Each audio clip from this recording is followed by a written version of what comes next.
I'm Claudine Wong with KTVU in the San Francisco Bay Area, and joined now by Derek Zemrak, who's the owner of the Orinda Theater, as we talk about these tough times as this pandemic continues to really change our lives. Derek, thanks so much for joining us.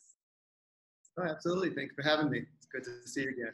Great to see you. So let's talk about your theater, because your theater is actually interesting when we talk about how we're responding. Obviously, it's closed like so many. No one's going to the theater. You shut down. Correct. You've been shut down for how long here? And I'll pull up a picture of your marquee outside. We have been closed down since March 16th is actually when we did the final shutdown. So. And you thought at that time, how long did you think it would be?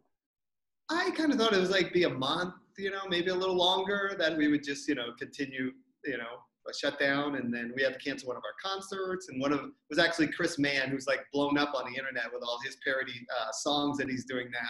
So that was the first concert that was supposed to be that week that we actually closed. So. And at the time, you said you guys were already doing some things. Obviously, the pandemic was on our minds. You guys were already trying to adjust a little bit at that time. Yeah, actually, we were. 2 weeks before, we actually started, we had hand sanitizer for everybody. We also wiped down all the seats and all of the doorknobs and railings, and tried to keep people sparse as possible. We only did 50% capacity, just because we kept following the news and what was happening. So we felt like it's coming, so let's plan ahead. But we didn't realize it was gonna be a complete shutdown.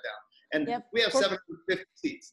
Yeah, for people who haven't seen your theater, the picture inside, because this is, the way theaters used to look back in the day, where we could all pack in, but now so many of them are smaller and have smaller capacity. You guys have the ability to do it a little bit differently when you were lowering your capacity just even before the closure. Right, exactly. And that's the thing, is like I was saying, it's 750 seats. So like if you go, like Texas reopened their movie theaters this past weekend with a 25% capacity. So even if it's 25% capacity for us, 750 seats, that's 187 people. So it's, we got room to spread out when we're ready to open. So. But you guys feel, obviously that's not how it is for most people. Most people going to the movies, they're now used to these tiny places, and it doesn't, I don't know if the math works out there. Yeah, it's really surprising, because most of the new constructed movie theaters are anywhere from 50 to maybe 125 seats at the most. So even the average is like 75. So if you take 75, that's only 20 people. So that's going to be difficult for the multiplexes to be able to, accommodate that few people. Which is an interesting point, because, in the past, I think we've talked about how multiplexes, that seems to be the new greatest, latest, and it's hard to have a theater with 750 people and make those numbers work. Now this pandemic has kind of flipped that equation on its head. Yeah, it certainly has, and that's the thing, is where the independent theaters and art house theaters, we may have a little advantage when we reopen, because we're used to doing alternative programming.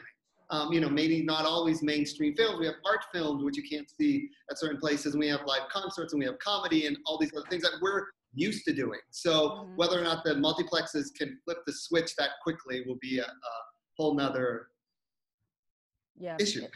and ever long this lasts also is an issue as well, because certainly, as we're thinking about it, it has gotten harder, the 1 month that you had planned for versus the time that we're in now.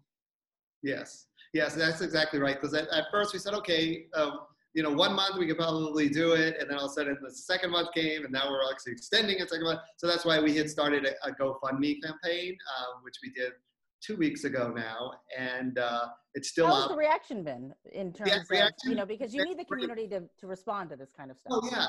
Absolutely. We set our goal at $10,000. Our fixed cost is anywhere from $15,000 to $18,000 a month. We just got the utility bill. Okay, everything's been shut down. The utility bill was $1,800. We just got it. So things add up really quick, and you still have rent, and you still have insurance, and you have all those elements to it. But for us, we said, okay, let's do it at $10,000, because it's like that's kind of a good number. And then all of a sudden, we had a little telethon that we did, a Zoom telethon thing. And we actually made our goal, and we're actually right now almost up to 13,000, so 30% higher. So it's just a real love through the community to support us that way. So Yeah, when you talk about the telethon though, or things like that, in terms of how much time that buys you, how much does it buy you? You know, it buys us maybe another month, but you know, we'll continue. We also have a wine and popcorn drive that we do every Friday, where people can do a curbside, you know, have a bottle of wine and Orinda Theater popcorn and take it home and enjoy a movie. And usually we make recommendations of movies, and so we have that. Nice.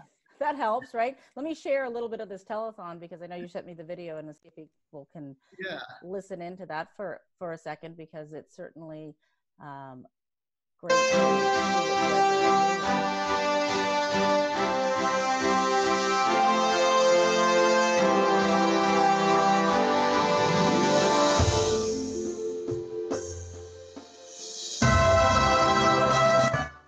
Were you surprised at the response?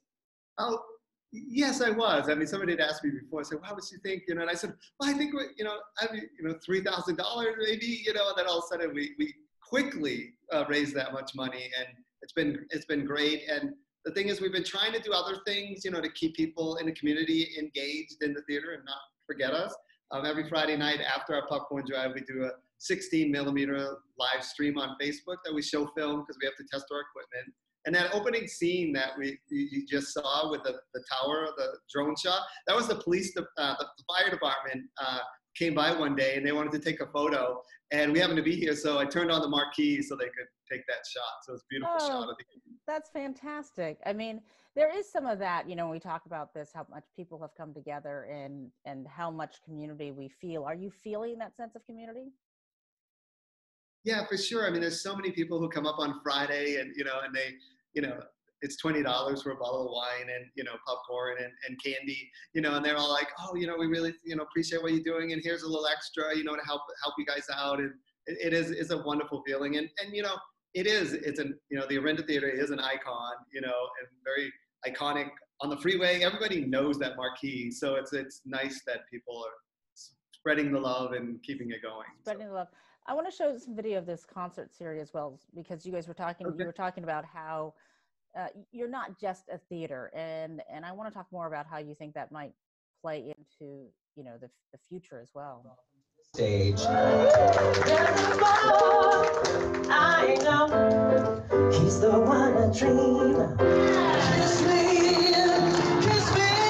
when you do. I know that you will miss me. Oh, if only we could have that kind of interaction, right? Yeah. In terms of that. But, you know, you guys are not traditional in only just showing movies at the theater. Do you think these concert series and these other types of performances that you do within the theater are going to play more into the future and how you look at how to make the numbers work? Yeah, I would definitely see that. I mean, we had done it, you know, we did it, you know, we've done it for 2 years now with our live concert series. And that was John Lloyd Young, Tony Award winner, and also Telly Leong, who played on Aladdin on Broadway for 2 years. So we bring Broadway actors and, you know, Grammy Award winners, and it will play more. We already are planning. We had to cancel 3 of our shows right after the pandemic, and the first week was Chris Mann, who was actually on The Voice, and he's just kind of blowing up right now on the internet with public charities. So, and it's all connected. I mean, we talked about community support, but you also talk about the support from people who like having your venue as an option to perform. And so you mentioned Telly. I'm gonna pull up that video because he actually did something for you guys as well, and we can listen. Right, during the telethon. There you go. Hi, this is Telly Leong, and I hope this video finds you happy and healthy during these challenging times. Last year, in March of 2019, I had the wonderful pleasure and honor of performing at the Orinda Theater in Orinda, California. Now, not only is the Orinda Theater a beautiful, historic Art Deco movie house, but a couple of times a year, the Orinda gets converted into a performing arts venue featuring live musicians, cabaret artists. So, did you get a lot of positive from when you're reaching out to people who did perform at the Orinda Theater and said, hey, we need your help? Because they certainly don't want you to go away either.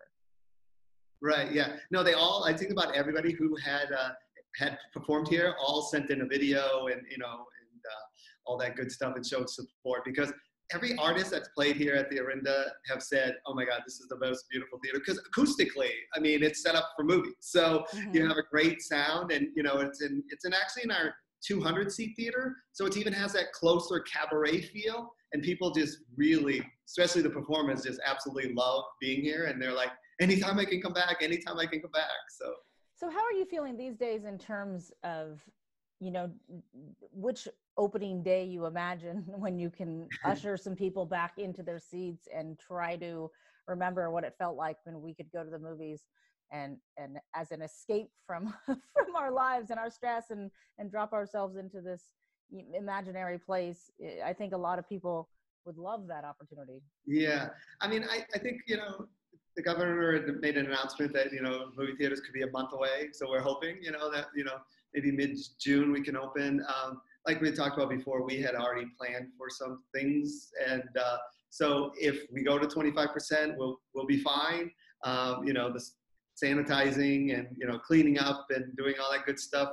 We've always prided ourselves at Orinda to really keep things, sparkling clean, and we'll continue to do that for everybody. Do you imagine that people might be watching movies in masks? Yes, I do.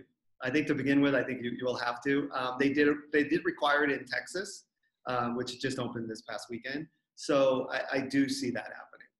Do you think that will affect the experience at all? It could, it's like anything else. Like when you're walking down the street now and you're having a mask on, it does feel a little different. But everyone's got to adapt and make the changes that's necessary. So. And so do you think family seating or skipping rows? Or do you think that, that you'll depend on either the county or the state to kind of just set the rules that you will abide by? Or do you think you'll kind of go and create your own specific space within the theater? I think definitely the county will be, setting the guidelines that we need to follow. But I mean, with us, with 750 seat theaters, we can petition things off to make it, a grouping areas and sell those little sections.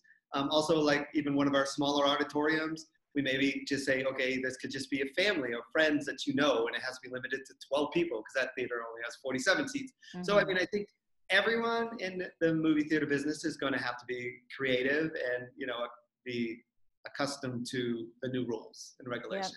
Yeah, there's a new normal in every aspect of our lives, and certainly going to the movies is no exception from that. So, well, Derek, I am glad that at least for the next month, it sounds like you are on better ground and better footing thanks to the community and the donations that you're getting. And maybe it will only be a month before you have people sitting in some of the seats back in your theater. We hope so, and it'll be great to start reviewing movies again because I'm on the radio, a couple radio stations, and I'm always saying, okay, here's some movies you may have not have seen that you should, Right. Well, I think everyone has certainly exhausted their online and their cable options in terms of the movies and the binge watching. We have binged enough. We're ready to maybe go back and see some movies and any new ones that they were able to complete before all the shooting of movies and film stopped. So, Derek, thanks so much. Thank you. All right. Take care. We absolutely appreciate it and are rooting for you. And for more interviews and information, you can always, of course, go to coronavirusnow.com.